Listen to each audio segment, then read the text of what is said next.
welcome back to my channel, PV's Lifestyle Hub. So, இன்னைக்கு நம்ம சேனல்ல என்ன பார்க்க போறோம் அப்படின்னா தேங்காய் சாதம், எலுமிச்சம்பழம் சாதம், சக்கரை பொங்கல் இதோட சேர்த்து கொஞ்சம் கிரன்ச்சியா நம்ம வடாம் போட்டு தான் இன்னைக்கு லஞ்ச் மெனு ப்ரிப்பேர் பண்ண போறோம். இந்த வீடியோ உங்களுக்கு இல்லப்பா எனக்கெல்லாம் இந்த ரெசிபிலாம் சூப்பரா தெரியும், நான் ஆக்சுவலி ரொம்ப நல்லா பண்ணுவேன் அப்படின்னு நீங்க ஃபீல் பண்ணீங்கன்னா தயவுசெய்து இந்த வீடியோவை ஸ்கிப் பண்ணிட்டு நீங்க போங்க. இன்கேஸ் இந்த வீடியோ நான் எப்படி பண்றேன் அப்படிங்கறத தெரிஞ்சுக்கணும்னு நீங்க ஆசைப்பட்டு என்னையும் நீங்க என்கரேஜ் பண்ணணும்னு ஆசைப்பட்டீங்கன்னா மறக்காம இந்த வீடியோவை கடைசி வரைக்கும் பாருங்க. நீங்க என்னோட சேனலை ஃபர்ஸ்ட் டைம் பாக்குறீங்க அப்படின்னா சப்ஸ்கிரைப் பண்ணுங்க, அப்படியே பக்கத்துல இருக்கிற பெல் ஐகானை பிரஸ் பண்ணிடுங்க. உங்களோட கருத்துக்களை கீழே இருக்கிற கமெண்ட்ஸ் பாக்ஸ்ல தெரிவிங்க. வாங்க வீடியோக்குள்ள போலாம். நம்ம இப்போ அடுப்பை ஆன் பண்ணிட்டு சக்கரை பொங்கலுக்கு தேவையான பாசி பருப்பை நல்லா வறுத்துக்கலாம். இதை நம்ம குக்கரில் ட்ரான்ஸ்ஃபர் பண்ணிவிட்டு நான் 3/4 கப் அரிசி இதில் ஆட் பண்ணியிருக்கேன். 3 டைம்ஸ் நல்லா வாஷ் பண்ணிவிட்டு நான் இன்றைக்கி இந்த ஆழாக்கில் தான் கரெக்டாக 3/4 கப் அரிசியையும் 1/4 கப் பாசி பருப்பையும் எடுத்துட்டுருக்கேன். ஸோ தண்ணி பார்த்தீங்கன்னா 1:3. யூஸ்வலாகவே நம்ம ரைஸ்க்கு 1:2 வைப்போம். பட் சின்ஸ் இது சக்கரை பொங்கல் அப்படிங்கிறதுனால நமக்கு சாதம் நல்லா குழஞ்சிருந்தால் ரொம்ப டேஸ்டியாக இருக்கும். ஸோ அதுக்கு 1:3 இல்லை மேக்ஸிமம் நீங்கள் 1:4 கூட வைக்கலாம், ரொம்ப நல்லாயிருக்கும்.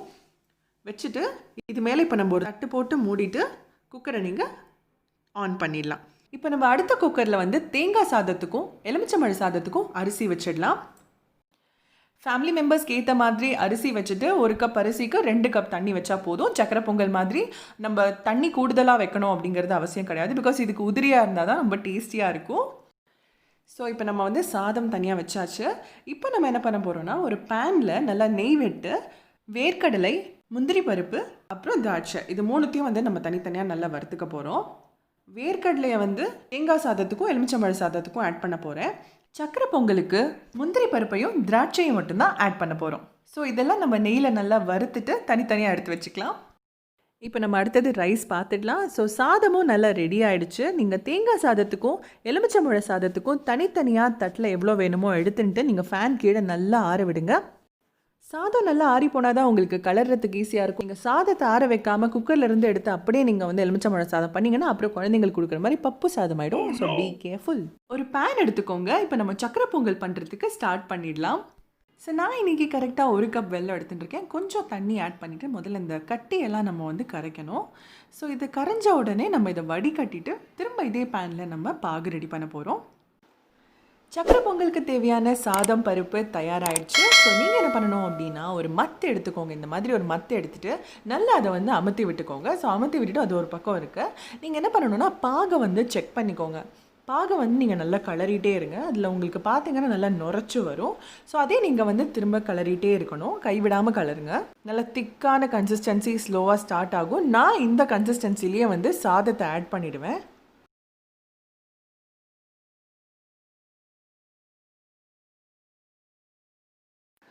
சாதம் பருப்பு இந்த மாதிரி நம்ம ஆட் பண்ணும்போது கொஞ்சம் கட்டியாக இருக்கும். ஸோ இதுக்காக நீங்கள் பயப்பட வேண்டாம். நீங்கள் என்ன பண்ணுங்கன்னா மற்ற வச்சு நல்லா அதை அமர்த்தி விட்டுக்கோங்க.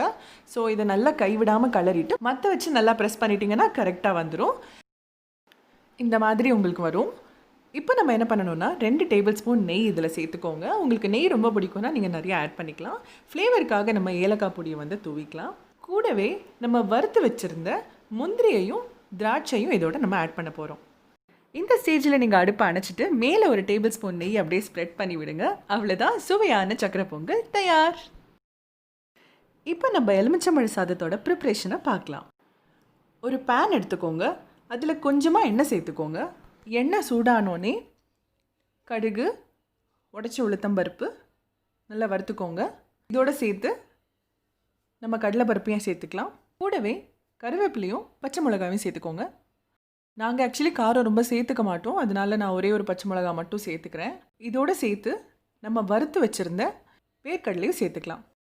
கொஞ்சமாக மஞ்சப்பொடி, உப்பு, அப்புறம் பெருங்காயம் சேர்த்துட்டு அடுப்பை அணைச்சிருங்க. அடுப்பை அணைச்ச உடனே ஒரு ஃபியூ மினிட்ஸ் கழித்து தான் லெமனை புழியணும். நீங்கள் அடுப்பை ஆன்லேயே வச்சுட்டு நீங்கள் லெமனை புழிஞ்சிங்கன்னா அப்புறம் உங்களுக்கு அந்த கசப்பு தன்மை ஏற்பட்டுரும். இப்போ நம்ம ஆற வச்சுருந்த சாதத்தை நம்ம இதோட சேர்த்துட்டு நல்லா கலரிக்கலாம். கடைசியாக நீங்கள் கொத்தமல்லி தூவிட்டு இறக்கிடலாம். அவ்வளோதாங்க, லெமன் ரைஸ் தயாராகிடுச்சு. இப்போ நம்ம தேங்காய் சாதத்தோட ப்ரிப்பரேஷனை பார்த்துடலாம். ஒரு பேனில் எண்ணெய் விட்டுக்கோங்க. எண்ணெய் சூடானோடனே நீங்கள் கடுகு, உடைச்ச உளுத்தம்பருப்பு, கடலை பருப்பு இதெல்லாம் சேர்த்து வறுத்துக்கலாம். கூடவே நீங்கள் கருவேப்பிலை, காஞ்ச மிளகாய், பெருங்காயம், அப்புறம் நம்ம வறுத்து வச்சுருந்த வேர்க்கடலை, கொஞ்சமாக உப்பு சேர்த்து நல்லா வதக்கிக்கோங்க. இப்போ நம்ம ஆற வச்சுருந்த சாதத்தை இதோடு நம்ம சேர்த்து நல்லா கலரிக்கலாம். இப்போ என்ன பண்ண போகிறோம் அப்படின்னா, தேங்காயை வந்து எண்ணெய் விடாமல் நம்ம லேசாக வறுக்க போகிறோம். நமக்கு அந்த ஈரப்பதம்லாம் வந்து இல்லாமல் இருந்தாலே போதும். உங்களுக்கு லேசாக ஒரு அரோமா வரும். ரொம்ப செவக்க வறுத்துறாதீங்க. லேசாக ஒரு அரோமா வரும். வரும்போது நீங்கள் அடுப்பை அணைச்சிட்டு நீங்கள் அந்த சாதத்தோடு மிக்ஸ் பண்ணிவிடுங்க.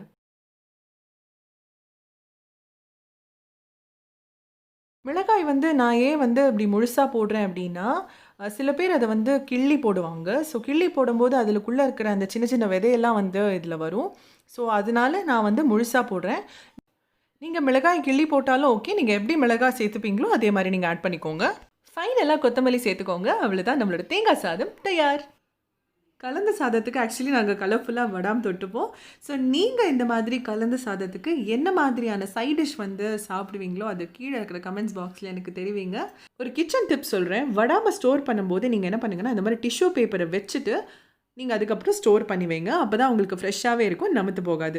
எக்ஸஸாக இருக்கிற அந்த ஆயில் எல்லாமே வந்து இந்த டிஷ்யூ பேப்பர் வந்து அப்சர்வ் பண்ணிடும்.